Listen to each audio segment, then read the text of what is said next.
Salute സജ്ജനങ്ങളെ. രണ്ടാഴ്ചത്തെ അവധിക്ക് ശേഷം ഞാൻ വീണ്ടും നിങ്ങളുടെ മുന്നിൽ എത്തുകയാണ് പുതിയ ചില കഥകളുമായി. വളരെ ജനറലായിട്ട് പറഞ്ഞു പോകുന്ന വിഷയങ്ങൾ മാത്രമാണ് ഇനി ഞാൻ നിങ്ങളോട് പറയുന്നത്. ഞാൻ ഒരുപാട് ആലോചിച്ചു, ഇനിയും സല്യൂട്ട് എന്ന് പറയണോ അതോ നിങ്ങളിൽ ചിലർ പറഞ്ഞതുപോലെ നമസ്കാരം എന്നോ മറ്റോ പറഞ്ഞു തുടങ്ങിയാൽ മതിയോ എന്ന്. പക്ഷേ അതെന്തായാലും ശരിയാവില്ല. കാരണം ഇതിനോടകം തന്നെ സല്യൂട്ട് എന്ന് പറഞ്ഞ് തുടങ്ങുന്നത് എൻ്റെ ഒരു ഹോൾമാർക്കായിട്ട് മാറിയിട്ടുണ്ട്. അങ്ങനെ തുടങ്ങുകയും അവസാനം സസ്നേഹം ശ്രീലേഖ എന്ന് പറഞ്ഞ് നിർത്തുകയും ചെയ്യുന്നത് ഒരു ശീലമായി പോയതുകൊണ്ട് മാറ്റാൻ പറ്റുന്നില്ല. അതുകൊണ്ട് സദയം ക്ഷമിക്കുമല്ലോ. ഞങ്ങളുടെ പോലീസ് ട്രെയിനിങ്ങിന്റെ സമയത്ത് പറയപ്പെടുന്നത് തലയിൽ തൊപ്പി വെക്കാതെ കൈ പൊക്കി സല്യൂട്ട് ചെയ്യാൻ പാടില്ല എന്നാണ്. തലയിൽ തൊപ്പി ഇല്ലെങ്കിൽ യൂണിഫോമിലാണെങ്കിലും മഫ്തിയിലാണെങ്കിലും നമ്മൾ അറ്റൻഷനിൽ നിന്നുകൊണ്ടായിരിക്കണം സീനിയർ ഓഫീസേഴ്സിനെ അഭിവാദ്യം ചെയ്യേണ്ടത് എന്നാണ്. പക്ഷേ അത് നിർബന്ധമല്ല സമൂഹത്തിൽ. റിട്ടയർ ചെയ്തിട്ടുള്ള ഓഫീസേഴ്സും അല്ലാതെ പ്രധാനമന്ത്രിമാര്, പിന്നെ പ്രസിഡന്റുമാര്, പിന്നെ അതത് സംസ്ഥാന ചീഫ് മിനിസ്റ്റർമാരും മറ്റ് ഓഫീസേഴ്സും ഒക്കെ മഫ്തിയിൽ തന്നെ ഒരു പരേഡിലോ അല്ലെങ്കിൽ ഗാർഡ് ഓഫ് ഓണറിന്റെയോ സല്യൂട്ട് സ്വീകരിച്ച് തിരിച്ചിങ്ങനെ കാണിക്കുന്നത് ഞാൻ കണ്ടിട്ടുണ്ട്. ഗവർണർമാരും ഒക്കെ ഇങ്ങനെയാണ് കാണിക്കുന്നത്. അപ്പൊ അത് തെറ്റൊന്നുമല്ല അതിൽ. അപ്പൊ അങ്ങനെ ചെയ്യാറുള്ളത് കൊണ്ട് നമ്മുടെ ബഹുമാനം നമ്മൾ തിരിച്ചു കൊടുക്കുകയാണ്. Replying to the salute. Uniform ഇട്ട് നിൽക്കുന്ന ഒരു ഉദ്യോഗസ്ഥർ മറ്റുള്ളവരെ ബഹുമാനിക്കുന്ന ഒരു രീതി, അഭിവാദ്യം ചെയ്യുന്ന രീതിയാണ് സല്യൂട്ട് എന്ന് പറയുന്നത്. അപ്പൊ അതില് നമ്മൾ സീനിയർ ഓഫീസർ ഒരു ഒരു ഈഗോ പ്രശ്നമൊന്നും വരുന്നില്ല. ആരെ സല്യൂട്ട് ചെയ്യണം എന്നുള്ളത് നമുക്ക് തീരുമാനിക്കാം. നമ്മുടെ സമപ്രായക്കാരെയും നമ്മുടെ സമ റാങ്കിലുള്ളവരെയും വേണമെങ്കിൽ സല്യൂട്ട് ചെയ്യാം. അതിനൊന്നും ഒരു കുഴപ്പമില്ല, ചെയ്തിട്ടുമുണ്ട്. ഞാൻ ഈ സല്യൂട്ട് എന്ന് നിങ്ങളോട് പറയുന്നത് എനിക്ക് നിങ്ങളോടുള്ള സ്നേഹവും ബഹുമാനവും കാണിക്കാനാണ്. അതെപ്പോഴും ഉണ്ടാവും. കാരണം എൻ്റെ കേൾവിക്കാര്, ഞാൻ ഈ പറയുന്നതൊക്കെ കാണുകയും കേൾക്കുകയും ചെയ്യുന്നവര് തീർച്ചയായിട്ടും എൻ്റെ ആദരവും എൻ്റെ സ്നേഹവും അർഹിക്കുന്നവരാണ്. അതുകൊണ്ട് നിങ്ങൾക്ക് എല്ലാവർക്കും സല്യൂട്ടിലൂടെ തുടങ്ങാനാണ് ഞാൻ ആശിക്കുന്നത്. ഇന്നത്തെ എൻ്റെ വീഡിയോയിൽ ഞാൻ പറയാൻ ആഗ്രഹിക്കുന്നത് പോലീസ് ഡിപ്പാർട്ട്മെന്റിൽ ഞാൻ ജോലി ചെയ്തുകൊണ്ടിരുന്നപ്പോൾ എനിക്ക് ഉണ്ടായിട്ടുള്ള ചില സ്വഭാവ ദൂഷ്യങ്ങളെ കുറിച്ചാണ്. ഞാൻ ചെയ്തിട്ടുള്ള ചില തെറ്റുകൾ, ചില സ്വഭാവ ദൂഷ്യങ്ങൾ, എൻ്റെ ചില പെരുമാറ്റ രീതികൾ, അതൊക്കെ ഒരുപാട് തെറ്റായിരുന്നു എന്ന് പിന്നീട് എനിക്ക് തോന്നിയിട്ടുണ്ട്. പക്ഷെ പലരോടും എനിക്ക് മാപ്പ് പറയാനൊന്നും പറ്റിയിട്ടില്ല. ഒന്ന് രണ്ട് വീഡിയോയിൽ ഞാനത് ചൂണ്ടിക്കാട്ടിയിട്ടുമുണ്ട് മുമ്പ്, ഒരു കേസ് അന്വേഷണത്തിന്റെ ഇടയിലൂടെയൊക്കെ പറ്റിയിട്ടുള്ള പല കാര്യങ്ങൾ. നമ്മളൊരു യങ് ഓഫീസറായിട്ട് ട്രെയിനിങ് ഒക്കെ കഴിഞ്ഞ് സംസ്ഥാനത്തിലേക്ക് വരുമ്പോൾ നമ്മുടെ സീനിയർ ഓഫീസേഴ്സ് എങ്ങനെയാണോ പെരുമാറുന്നത് അതനുസരിച്ചായിരിക്കും മിക്കവാറും നമ്മളും പെരുമാറുന്നത്. ഇങ്ങനെയൊക്കെയാണ് ഒരു IPS ഓഫീസർ പെരുമാറേണ്ടത് എന്ന് ചിന്തിക്കും. പ്രത്യേകിച്ചും ആദ്യ കാലങ്ങളിൽ നമ്മളെ ട്രെയിൻ ചെയ്യുന്ന ഉദ്യോഗസ്ഥരായിട്ടുള്ള PTCയിലെ പ്രിൻസിപ്പൽമാരോ ജില്ലയിലെ SP മാരോ ഏത് SP യുടെ കീഴിലാണ് നമ്മൾ വരുന്നത്, അവരുടെ പെരുമാറ്റം എങ്ങനെയാണോ അതനുസരിച്ച് നമ്മൾ അതുപോലെ ആവർത്തിക്കാൻ ശ്രമിക്കും. പ്രിൻസിപ്പൽ PTC എന്ന് പറയുന്ന ഒരു പോസ്റ്റ് വളരെ വളരെ നല്ല ഉദ്യോഗസ്ഥന് കൊടുക്കണം എന്ന് പറയുന്നത് അതുകൊണ്ടാണ്.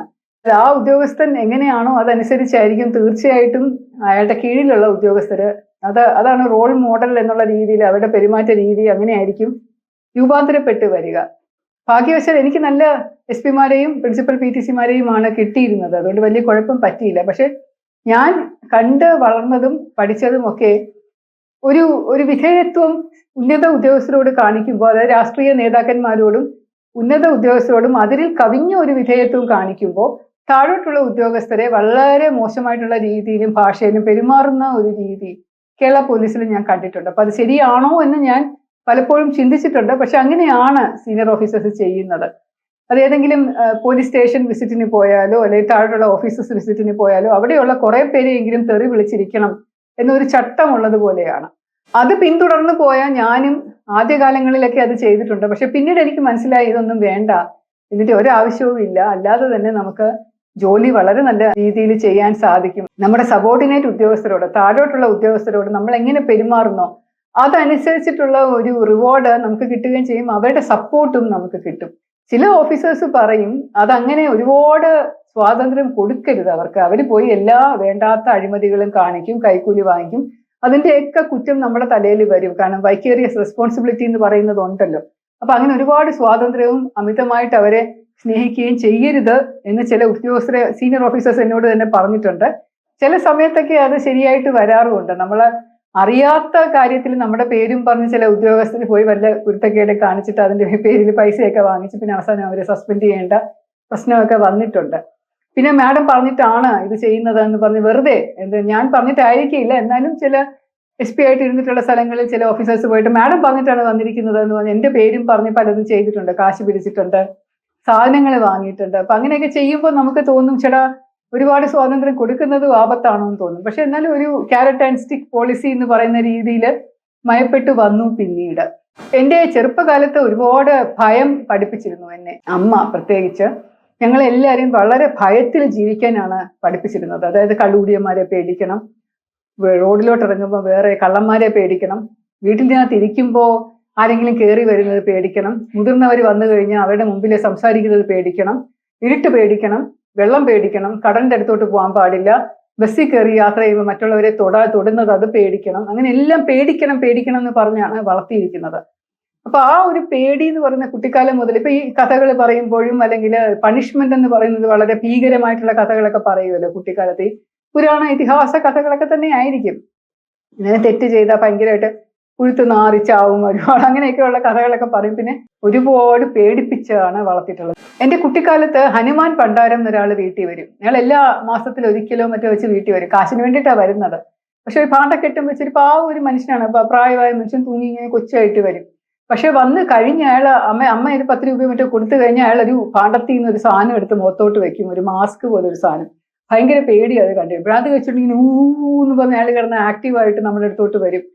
എന്താണ് അമ്മയെ വിഷമിപ്പിക്കാറുണ്ടോ, പാല് കുടിക്കാറുണ്ടോ, പഠിക്കാതിരിക്കുന്നോ, സ്കൂളിൽ പോകാതിരിക്കുവോ, അല്ലെങ്കിൽ കള്ളം പറയുവോ എന്നൊക്കെ പറഞ്ഞ് ഞങ്ങളതിങ്ങനെ അടുത്തോട്ട് വന്ന് ഇങ്ങനെ പേടിപ്പിക്കും. അപ്പൊ അത് കാണുമ്പോൾ ഞങ്ങളെല്ലാം അയ്യോ ഇല്ലോ എന്താണൊക്കെ പേടിച്ച് അമ്മയുടെ പുറകെ കയറി ഒളിച്ചിരിക്കുന്നൊരു സമ്പ്രദായം ഉണ്ടായത്. അപ്പൊ അത് അമ്മ പ്രത്യേകിച്ച് കുട്ടികളെ പേടിപ്പിക്കാൻ വേണ്ടി ഉണ്ടാക്കിയിരിക്കുന്ന ഒരു സാധനമാണ് ഈ ഹനുമാൻ പണ്ടാരം. എന്റെ ഒരു കഥ പൂക്കി എന്ന് പറഞ്ഞ കഥയ്ക്കകത്ത് ഞാൻ ഈ ഒരു കാര്യം പറഞ്ഞിട്ടുണ്ട്. ഞാൻ അതും എന്റെ ശ്രവണ കഥയായിട്ട് എന്റെ ചാനലിൽ തന്നെ ഇട്ടിട്ടുണ്ട്. കേട്ടിട്ടില്ലാത്തവരൊന്ന് കേട്ട് നോക്കും. പോലീസുകാരെ പറഞ്ഞും പേടിപ്പിക്കും.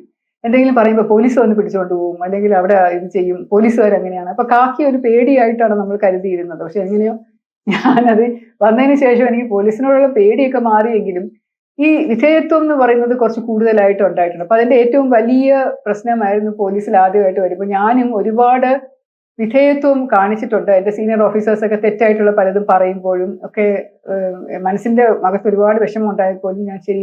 അതുപോലെ ആ വിധേയത്വം കൂടുമ്പോഴുള്ള ഒരു പേടി വരുമല്ലോ നമുക്ക്. അപ്പൊ അതുപോലെ ആ പേടി ചില ഓഫീസേഴ്സിനെയും പേടിയായിരുന്നു, ചില രാഷ്ട്രീയ നേതാക്കന്മാരെയും ചില മുഖ്യമന്ത്രിമാരെയും ഒക്കെ എനിക്ക് ഭയങ്കര പേടിയായിരുന്നു. അപ്പൊ അവരോടൊന്നും തുറന്ന് പറയില്ല. അവരിങ്ങോട്ട് പറഞ്ഞു കഴിഞ്ഞാൽ സർ എന്ന് പറഞ്ഞ് നിൽക്കത്തേ ഉള്ളൂ. കഴിയുന്നതും അനുസരിക്കാൻ നോക്കും. അതൊരു വലിയ ഒരു പോരായ്മയായിരുന്നു എന്ന് കുറച്ച് 10 വർഷത്തേക്ക്. അത് കഴിഞ്ഞപ്പോൾ എനിക്ക് മനസ്സിലായി കുഴപ്പമില്ല എന്നുള്ളത്.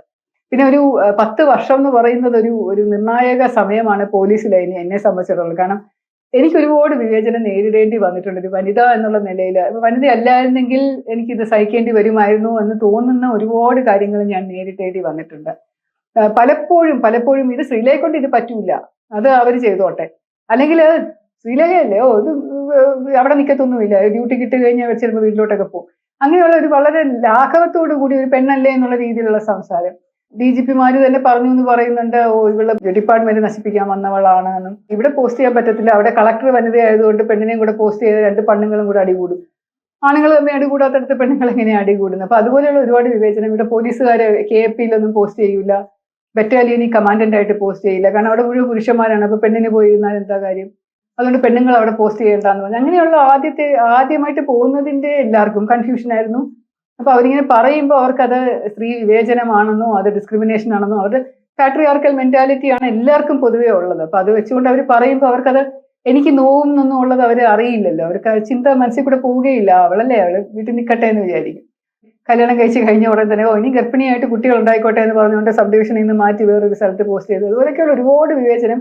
താഴോട്ടുള്ള ഉദ്യോഗസ്ഥർ തന്നെ എന്നെ മാഡം സാറെന്നോ വിളിക്കാൻ വയ്യാത്തത് കൊണ്ട് എന്ത് വിളിക്കുന്ന അറിഞ്ഞുവിടാത്തോണ്ട് പരിഭ്രമിച്ച് നിൽക്കുകയും എന്റെ മുന്നിൽ വരാതിരിക്കുക, എന്നെ സല്യൂട്ട് ചെയ്യുക, പെണ്ണിനെ എങ്ങനെ സല്യൂട്ട് ചെയ്യുന്നത് വരാതിരിക്കുക. അതുപോലെയുള്ള പല കാര്യങ്ങൾ ആദ്യത്തെ 10 വർഷം കുറെയൊക്കെ നമ്മൾ അവോയ്ഡ് ചെയ്യും, കുറെയൊക്കെ നമ്മൾ ചുറ്റിത്തിരി നമ്മുടെ അടുത്ത് തന്നെ വരുമ്പോൾ നമ്മളത് ഡീൽ ചെയ്യും. പക്ഷെ അത് കഴിയുമ്പോൾ ഒരു 10 വർഷം കൊണ്ട് നമ്മൾ ഇങ്ങനെയാണ് എന്നുള്ളത് പലർക്കും മനസ്സിലാവുമല്ലോ. അത് മുകളിലോട്ടുള്ളവർക്ക് മനസ്സിലാവും, രാഷ്ട്രീയക്കാർക്ക് മനസ്സിലാവും, സമൂഹത്തിന് മനസ്സിലാവും, താഴോട്ടുള്ള ഡിപ്പാർട്ട്മെന്റുള്ള എല്ലാവർക്കും മനസ്സിലാവും. അത് കഴിയുമ്പോൾ പിന്നെ വലിയ പ്രശ്നമൊന്നും ഉണ്ടായിട്ടില്ല എനിക്ക് ഈ വിവേചനത്തിന്റെ കാര്യത്തിൽ. സ്ത്രീയാണ് എന്നുള്ളൊരു കാര്യത്തിൽ വലുതായിട്ട് വിവേചനം പിന്നീട് ഉണ്ടാവും. പക്ഷെ ഞാനത് കാര്യമായിട്ട് എടുക്കുക, ഞാനത് ശീലിച്ചു, അതിപ്പോ മനസ്സിലാക്കി തുടങ്ങി ഇങ്ങനെയാണെന്ന്. അപ്പൊ അവഗണിക്കുക എന്നുള്ളത് ഒരു നല്ലൊരു രീതിയായിട്ട് എനിക്ക് തോന്നിയായിരുന്നു. പലപ്പോഴും എനിക്ക് ഈ മുൻകോപം എന്ന് പറയുന്ന വലിയ പ്രശ്നമായിട്ട് വന്നിട്ടുണ്ട്. ഞാൻ എല്ലാവരോടും വഴക്ക് പറയുമായിരുന്നു. പ്രത്യേകിച്ച് എൻ്റെ ക്ഷമ കെടുന്ന രീതിയിൽ ഓരോരുത്തർ വന്ന് പരാതി പറയുമ്പോഴും എനിക്ക് ഓർമ്മയുള്ളത്, ഞാൻ വളരെ ടയേർഡായിട്ട് ഒരു ദിവസം വീട്ടിൽ വന്നിട്ട് രാത്രിയിൽ വീട്ടിൽ വന്ന് ഒരുപാട് ജോലി ചെയ്ത് ടയേർഡായിട്ട് വീട്ടിൽ വന്ന് മേലൊക്കെ കഴുകി നൈറ്റി ഇട്ടുകൊണ്ട് ഞാൻ ഒരു ഫോൺ വന്നു. എന്ത് ഫോൺ വന്നാലും ഞാൻ എടുക്കും. അത് നമ്മളെ പോലീസുകാരെ കൊണ്ട് എടുപ്പിക്കുകയോ അല്ലെങ്കിൽ ഇഗ്നോർ ചെയ്യുകയോ അല്ല ചെയ്യുന്നത്, ഞാൻ എടുക്കും. കാരണം ഒരു SP ആണ്, ഒരു കമ്മീഷണറാണ്, അല്ലെങ്കിൽ ഒരു CBI ഓഫീസറാണ്, ഏത് പൊസിഷനിൽ ഇരുന്ന് കഴിഞ്ഞാലും ഒരു ഫോൺ വന്നു കഴിഞ്ഞാൽ പോലീസ് ഓഫീസറിന്റെ ആവശ്യത്തിനാണല്ലോ, എന്തെങ്കിലും കാര്യത്തിന് വേണ്ടിയിട്ടാണല്ലോ അവർ വിളിക്കുന്നത്. അപ്പൊ എന്തെങ്കിലും എടുക്കണമല്ലോ, എടുക്കും. അപ്പൊ അങ്ങനെ ഫോൺ എടുത്തപ്പോൾ ഒരു ലേഡി എൻ്റെ അടുത്ത് പറഞ്ഞു, മാഡം എനിക്ക് ഒരു വലിയ പ്രശ്നത്തിൽ പെട്ടിരിക്കുകയാണ്. എൻ്റെ കല്യാണം കഴിച്ച് പോയത് അച്ഛനും അമ്മയ്ക്കും ഒന്നും ഇഷ്ടപ്പെടാത്തത് കൊണ്ട് എനിക്കിപ്പോൾ വലിയ പ്രശ്നമാണ്. എൻ്റെ വീട്ടിൽ നിന്ന് എനിക്ക് സഹകരണം കിട്ടുന്നില്ല, എൻ്റെ അച്ഛനൊന്നും എന്നെ വീട്ടിലോട്ട് അടുപ്പിക്കുന്നില്ല എന്ന് പറഞ്ഞു. ഞാൻ എന്താ പേരെന്ന് ചോദിച്ചപ്പോൾ ഗൗരി എന്നാണ് പേര് എന്ന് പറഞ്ഞു. അപ്പൊ ഞാൻ പറഞ്ഞു, ആ ശരി, എന്താ ഞാൻ എന്താ ചെയ്യാൻ പറ്റുന്നത്? നിങ്ങൾക്ക് ഇഷ്ടമായിട്ട് കല്യാണം കഴിച്ചില്ലേ, ഭർത്താവിനോട് ഹാപ്പി ആയിട്ട് ജീവിച്ചോളൂ, അച്ഛൻ്റെ കാര്യത്തിൽ എന്തിനാ ബുദ്ധിമുട്ടെന്ന് ചോദിച്ചപ്പോൾ അല്ലല്ല മാഡം അത് ചെയ്യണം, കാരണം മാഡം മീര ജാസ്മിന് വേണ്ടി ചെയ്തു കൊടുത്തിട്ടില്ലേ, അതുകൊണ്ട് എനിക്കും കൂടെ വേണ്ടി ചെയ്തു തരണം എന്ന് പറഞ്ഞപ്പോൾ അങ്ങനെ എന്തോ ഒരു കമ്പാരിസൺ പറഞ്ഞപ്പോൾ എനിക്കത് ഫീൽ ചെയ്തു. മീര ജാസ്മിൻ നടിയുണ്ടല്ലോ, അപ്പൊ അവരൊരു ബുദ്ധിമുട്ടായപ്പോൾ എൻ്റെ അടുത്ത് വന്നു. ഞാൻ അന്ന് DIG ആയിരുന്നു എറണാകുളത്ത്. അതിന് മുമ്പും ഞാൻ CBIയിൽ ഇരുന്നപ്പോഴും ഒരു പ്രശ്നത്തിൽ എൻ്റെ അടുത്ത് വന്നിട്ടുണ്ടായിരുന്നു. ഒരു പ്രശ്നവുമായിട്ട് ഒരു ആള് വരുമ്പോൾ നമ്മളത് സഹായിക്കുമല്ലോ. അപ്പൊ അങ്ങനെ സഹായിച്ചു കൊടുത്ത് ഇതെന്തോ വലിയ വാർത്തയായിട്ടാണ്. മീര എന്ന് പറഞ്ഞാൽ കത്തി നിൽക്കുന്ന സമയം വലിയ വാർത്തയായിട്ട് പത്രങ്ങളിലൂടെയൊക്കെ വന്നു. പിന്നെ അത് വലിയ ആവശ്യമില്ലാതെ പത്രക്കാരൻ വലിയ കഥകളൊക്കെ ആയിട്ട് മാറി. താൽക്കാലികമായിട്ടൊരു സഹായം ഞാൻ ചെയ്തു കൊടുത്തു, പോലീസ് കേസൊന്നും എടുക്കാതെ തന്നെ സെറ്റിൽ ചെയ്ത് എല്ലാം ശരിയാക്കി കൊടുത്തു എന്നുള്ളത് ശരിയാണ്. പക്ഷെ അത് കഥയായിട്ട് വന്നേ പിന്നെ ഇങ്ങനെ ഒരുപാട് പേര് എന്നെ വിളിച്ചിട്ട് ഞങ്ങളുടെ പ്രശ്നങ്ങൾ, ഈ പ്രശ്നം, ആ പ്രശ്നം, ഈ പ്രശ്നം, ഇപ്പൊ കുടുംബ കോടതിയിൽ തീർക്കേണ്ട പ്രശ്നമാണെങ്കിലും എൻ്റെ അടുത്ത് വന്ന് പറയും. ഇപ്പൊ ഞാൻ പറയും അത് കുടുംബ കോടതിയിൽ പോയി കേസ് കൊടുക്കൂ എന്ന് പറയും. പലപ്പോഴും ഞാൻ ഡിസ്കണക്റ്റും ചെയ്യും, കാരണം അത് മുഴുവൻ കേൾക്കാനുള്ള സമയം എനിക്കില്ല. അത്രയ്ക്ക് ക്ഷീണിച്ച് ടയേർഡായിട്ട് വീട്ടിലിരിക്കുന്ന ആ സമയത്തൊക്കെ ആയിരിക്കും വിളിക്കുന്നത്. രാത്രിയിൽ 9:30-10 മണിയൊക്കെ ആകുമ്പോഴേക്കും നമുക്ക് എങ്ങനെയെങ്കിലും ഒന്ന് ദിവസത്തിന്റെ അവസാനം ഒന്ന് റിലാക്സ് ചെയ്താൽ മതി എന്നുള്ളൊരു രീതിയിൽ ഇരിക്കുമ്പോഴായിരിക്കും ചിലപ്പം ഇങ്ങനെ വിളിക്കുന്നത്. അപ്പൊ ഈ കുട്ടി എന്നെ ഗൗരി എന്ന് പറയുന്ന കുട്ടി വിളിച്ചിട്ട് ഇത് പറഞ്ഞപ്പോൾ ഞാൻ അതിൻ്റെ അടുത്ത് കുറച്ച് ദേഷ്യമായിട്ട് സംസാരിച്ചു. ഞാൻ പറഞ്ഞത് എന്നെ എല്ലാ പ്രശ്നങ്ങളും സ്വയം ഉണ്ടാക്കി വെച്ചിട്ട് ഇഷ്ടപ്പെട്ട ആളോട് കൂടി ഒളിച്ചോടി പോയി അച്ഛനെയും അമ്മയും പറയുന്നത് കേട്ടില്ല, അയാളുടെ കൂടെ പോയി ജീവിക്കുന്നു, അയാൾക്ക് സ്നേഹമാണ്, കുട്ടിക്ക് സ്നേഹമാണ്, ഇപ്പൊ അവർ തമ്മിൽ നല്ലൊരു ബന്ധമാണ്, എന്നാൽ അതിന്റെ കൂട്ടത്തിൽ എനിക്ക് അച്ഛനും വേണം, എനിക്ക് അമ്മയും വേണം, അവരുടെ സ്വത്തും വേണം, അവരെനിക്ക് സ്വത്ത് തരുന്നില്ല എന്നുള്ള ഇങ്ങനെയുള്ള എല്ലാ പ്രശ്നങ്ങളും കൂടെ ഉണ്ടാക്കി വെച്ചിട്ട് ഈ എല്ലാ പ്രശ്നവും കൂടെ ഈ ലോകത്തുള്ള എല്ലാവരും കൂടെ എന്റെ തലയെ കൊണ്ട് കെട്ടിവെച്ചിട്ട് മാഡം അത് ശരിയാക്കിത്താ എന്ന് പറയുന്ന രീതി ശരിയാണോ? അതെല്ലാം കൂടെ എനിക്ക് എങ്ങനെ ഹാൻഡിൽ ചെയ്യാൻ പറ്റും? കുറേയൊക്കെ നിങ്ങൾ തന്നെ ചെയ്യണ്ടേ എന്നുള്ള മട്ടിലാണെന്ന് തോന്നുന്നു. ഞാൻ സംസാരിക്കും, എക്സാക്ട്ലി ഓർമ്മയില്ല. എന്തായാലും അതിന് കുറച്ച് സങ്കടമായെന്ന് തോന്നുന്നു. ഞാൻ ടപ്പെന്ന് പറഞ്ഞ് ഫോൺ വെച്ചു, എനിക്ക് പറ്റില്ല ചെയ്യാനോ, ഞാൻ ടപ്പെന്ന് പറഞ്ഞ് ഫോൺ വെച്ചു. പിന്നീട് ഒരുപാട് നാളുകൾ കഴിഞ്ഞപ്പോൾ ഒരു ചടങ്ങിൽ വെച്ചിട്ട് ഞാൻ ഈ നടി ജോമോളെ കണ്ടിരുന്നു, നടി. അപ്പൊ ജോമോൾ എൻ്റെ അടുത്ത് പറഞ്ഞു, മാഡത്തിനോട് ഞാൻ പണ്ട് ഫോണിൽ വിളിച്ച് സംസാരിച്ചപ്പോൾ വളരെ മോശമായിട്ട് എൻ്റെ അടുത്ത് പെരുമാറി, അപ്പൊ തൊട്ട് എനിക്ക് മാഡത്തിന് വലിയ ഇഷ്ടമൊന്നുമില്ല എന്ന് പറഞ്ഞു. ഞാൻ ജോമോൾ എൻ്റെ അടുത്ത് ഒരിക്കലും ഫോണിൽ വിളിച്ചിട്ടില്ലല്ലോ, എനിക്ക് ഓർമ്മയില്ലല്ലോ. ഞാൻ സ്വയം പരിചയപ്പെടുത്തിയത് ഗൗരി എന്നാണ്, എൻ്റെ പേര് എൻ്റെ ഗൗരി മാറ്റിയായിരുന്നു ഞാൻ ആ സമയത്ത് എന്ന് പറഞ്ഞു. അപ്പൊ ഞാൻ എന്താ പറയണ്ടേ, ഞാൻ ജോമോളാണ് എന്ന് പറഞ്ഞിരുന്നെങ്കിൽ ഒരു ഐഡന്റിറ്റി അല്ലേ. അപ്പൊ ഞാൻ കുറച്ചും കൂടെ കാര്യമായിട്ട് സംസാരിക്കത്തില്ല. ആരാണെന്ന് അറിയാതെ ഫോണിൽ കൂടെ വിളിച്ചിട്ട് ഇങ്ങനെ ഒരാളാണ്, എനിക്ക് ഈ സഹായം ആ സഹായം എന്ന് പറഞ്ഞു കഴിയുമ്പോൾ ആ ഒരു ദിവസത്തെ ടയർഡ്നെസ് കൊണ്ട് ഞാൻ എങ്ങനെ സംസാരിച്ചു, സോറി എന്തെങ്കിലും ചെയ്യണോ ഞാൻ ഇപ്പോൾ ചോദിച്ചപ്പോൾ ഇല്ല വേണ്ട അതൊക്കെ സെറ്റിൽ ചെയ്തു എന്ന് പറഞ്ഞു. അപ്പം പലപ്പോഴും ഈ കാര്യങ്ങൾ നമ്മൾ പോലീസ് ഇടപെടാതിരുന്നാൽ ഓട്ടോമാറ്റിക്കായിട്ട് സെറ്റിൽ ചെയ്യും എന്നുള്ളത് എനിക്കറിയാം. പക്ഷെ ആ സമയത്ത് ഒരു വിപ്രാളം കൊണ്ട് ആളുകൾ വിളിക്കുന്നതാണ്, കുട്ടികളൊക്കെ വിളിക്കുന്നതാണെന്നുള്ളത് എനിക്കറിയാം. ആൾക്കാരോട് എനിക്ക് മോശമായിട്ട് സംസാരിക്കേണ്ടി വന്നിട്ടുണ്ട്. അതൊക്കെ എൻ്റെ സ്വഭാവ ദൂഷ്യം കൊണ്ടാണോ അതോ അന്നത്തെ ചുറ്റുപാടനുസരിച്ചാണോ അതോ എൻ്റെ മറ്റ് ചില ഓഫീസേഴ്സ് പെരുമാറുന്നത് കണ്ടിട്ടുള്ള അതുപോലെ ഞാൻ കോപ്പി ചെയ്ത് അതാണ് ശരി എന്നുള്ള എൻ്റെ ധാരണയിൽ ചെയ്തതാണോ ഒന്നും എനിക്കറിയില്ല. പക്ഷെ ഇതെല്ലാം പിന്നീടാണ്, ഒരുപാട് നാൾക്ക് ശേഷമാണ് മാറിയത്. ചില പോസ്റ്റിലൊക്കെ ഇരിക്കുമ്പോൾ ഭയങ്കരമായിട്ട് ഹാരാസ്മെന്റ് വരാറുണ്ടായിരുന്നു പല സ്ഥലത്തുനിന്നും. ഞാൻ ഒരാളിങ്ങനെ ഫോണിൽ വിളിച്ച് നിരന്തരം ഇങ്ങനെ എൻ്റെ അടുത്ത് വഴക്ക് പറഞ്ഞുകൊണ്ടിരിക്കുന്നത്, പൊതുജനം, സീനിയർ ഓഫീസേഴ്സും ജൂനിയർ ഓഫീസേഴ്സും ഒന്നല്ല, ഏതെങ്കിലും ഒരാൾ വിളിച്ചിട്ട് അയാളുടെ പ്രശ്നത്തിന് ഞാൻ പരിഹാരം കണ്ടില്ല എന്ന് ഇങ്ങനെ പറഞ്ഞുകൊണ്ടിരിക്കും. അയാളുടെ ഭാര്യയുടെ ഞാൻ സപ്പോർട്ട് ചെയ്തു, അയാളെ ഞാൻ സപ്പോർട്ട് ചെയ്തില്ല, അയാളുടെ കുട്ടികളെ അങ്ങനെ പറയുമ്പോഴൊക്കെ ഞാൻ ചിലപ്പോൾ ദേഷ്യം വരുമ്പോൾ ഞാൻ വെച്ചിട്ട് പോടോ എന്ന് പറയും. അപ്പൊ അയാൾ വീണ്ടും പറയും, എന്നെ പോടാന്ന് വിളിച്ചോ, എന്തോ ഇത് പോടാ പട്ടിന്ന് ഞാൻ വീണ്ടും വിളിച്ചത്, ഞാൻ ഫോൺ വെക്കും. എനിക്കറിയാം ഞാൻ തെറിയാ വിളിച്ചതാണ്. എൻ്റെ ഇത് കേൾക്കുന്നതിന്റെ ഭർത്താവ് കാണുന്ന ഭയങ്കര ചിരിയാണ്. അപ്പൊ അദ്ദേഹം പറയും, ഏറ്റവും വലിയ തെറി എന്ന് പറയുന്നത് എൻ്റെ വായിൽ നിന്ന് വരുന്നത് പട്ടി എന്നാണ്. എനിക്കാണെങ്കിൽ ഏറ്റവും ഇഷ്ടമുള്ള മൃഗം എന്ന് പറയുന്നത് പട്ടിയാണ്. പട്ടിയില്ലാതെ ജീവിക്കാൻ പറ്റത്തില്ല എനിക്ക്. പക്ഷെ എന്നാലും ഒരാളെ ദേഷ്യം വരുമ്പോൾ ഞാൻ വിളിക്കുന്ന പോടാ പട്ടി എന്നാണ്. അതിൽ കൂടുതൽ ഞാനൊന്നും വിളിക്കാറില്ല. റാസ്കൽ എന്നോ തെണ്ടിന്നോ ബാസ്റ്റേന്നോ ഒന്നും ഞാൻ വിളിച്ചിട്ടേ ഇല്ല ഇതുവരെ ആരെയും. എനിക്ക് ദേഷ്യം വരുമ്പോൾ പോടാ പട്ടി വിളിക്കും. അപ്പൊ അതാണ് എന്റെ ഏറ്റവും വലിയ തെറി. പക്ഷെ എന്നാലും ഞാൻ അങ്ങനെ വിളിച്ചിട്ടുള്ളത് തെറ്റാണ്, അത് ചെയ്യാൻ പാടില്ലായിരുന്നു. കാരണം അവരെയൊക്കെ സഹായിക്കാൻ വേണ്ടിയിട്ട് കിട്ടിയ ഒരു ജോലി ആയിരുന്നു എന്നുള്ളത് ഞാൻ പലപ്പോഴും മറന്നിട്ടുണ്ട്. ആത്മാർത്ഥത കൂടി പോകുമ്പോഴുണ്ടാകുന്ന ചില പ്രശ്നങ്ങൾ അതൊക്കെയാണ് പിന്നീട് ഉണ്ടായിട്ടുള്ളത്. താഴോട്ടുള്ള ഓഫീസേഴ്സ് ചെയ്യേണ്ട ജോലി മുഴുവൻ ഞാനെടുത്ത് എന്റെ തലയിൽ കയറ്റി വെക്കും, അത് സമയത്ത് തീർത്തില്ല എന്ന് പറഞ്ഞിട്ട്. ഏതെങ്കിലും ഒരു ഡ്യൂട്ടി വരുമ്പോഴേക്കും താഴോട്ടുള്ള ഓഫീസർ കൃത്യനിഷ്ഠതയോടുകൂടി സമയത്ത് അത് ചെയ്ത് തീർത്തില്ല എന്നുണ്ടെങ്കിൽ എനിക്ക് ടെൻഷൻ കയറും, ഭയങ്കരമായിട്ട് സമ്മർദ്ദം കയറും.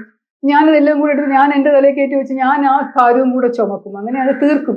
അപ്പൊ എന്റെ ഒരു സ്വഭാവം എന്ന് പറയുന്നത് ഇന്ന സമയത്തിനകം റിപ്പോർട്ട് തരണം, അല്ലെങ്കിൽ ഇന്ന സമയത്തിനകം ജോലി ചെയ്യണം എന്ന് പറഞ്ഞു കഴിഞ്ഞാൽ ഞാൻ ആ സമയത്തിനകം തന്നെ ചെയ്യും. പലരും അത് സാറ് ചെയ്യാൻ പറ്റിയില്ല, ഇന്ന പ്രശ്നമുണ്ട് എന്ന് പറഞ്ഞ് ഉഴപ്പി നിൽക്കും, വളരെ റിലാക്സ് ചെയ്തിട്ടൊക്കെയാണ് ചെയ്യുന്നത്. പക്ഷെ എനിക്ക് റിലാക്സ് ചെയ്യാനേ പറ്റത്തില്ല. എന്തെങ്കിലും ഒരു ഡെഡ് ലൈൻ തന്നു കഴിഞ്ഞാൽ ആ ഡെഡ് ലൈനിന് മുമ്പിൽ തന്നെ തീർക്കണം എന്ന് പറയും.